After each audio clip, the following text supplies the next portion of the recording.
আজকে দারুণ একটা রেসিপি শেয়ার করব বলে চলে আসলাম এবং হেলদি এবং সুস্বাদু। এটা বাসায় তৈরি করতে যেমন সহজ, খেতেও কিন্তু তেমন দুর্দান্ত মজা। তো বেশি কথা বলবো না, রেসিপিটা কিভাবে তৈরি করেছিলাম সেটা আপনাদের সাথে আজকে শেয়ার করব। তো চলুন চলে যাই রান্নাঘরে। তো বেশ কয়েকদিন ধরেই বাজারে শীতকালে টমেটো উঠেছিল। তা আমি বেশ কয়েকটা টমেটো নিয়েছি, আর নিয়েছি একটু চিকেন বুকের মাংস, নিয়েছি আদা রসুন বাটা, আর দিয়েছি লবণ আর মরিচের গুঁড়া দিয়ে এখন ভালো করে সেদ্ধ করে নিয়ে মাংসটা আমি ছাড়িয়ে নিয়েছি। এখন সব কিছু ভালো করে দিয়ে এটা বলক ওঠা পর্যন্ত আমি নাড়াচাড়া করতে থাকবো। আপনারা হয়তো বা দেখলে বুঝতে পেরেছেন এটা কি তৈরি করছি।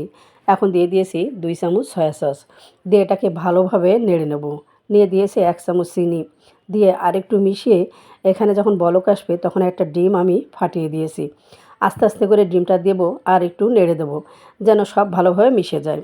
এখন বেশ কিছুক্ষণ নাড়াচাড়া করে এখানে আমি দিয়ে দেবো চিনি, আর দিয়ে দিয়েছি কর্নফ্লাওয়ারগুলো। আপনারা চাইলে মরিচটা অ্যাভয়েড করতে পারেন, যদি রুগীকে খাওয়ান তাহলে মরিচটা না দিলেই ভালো হবে।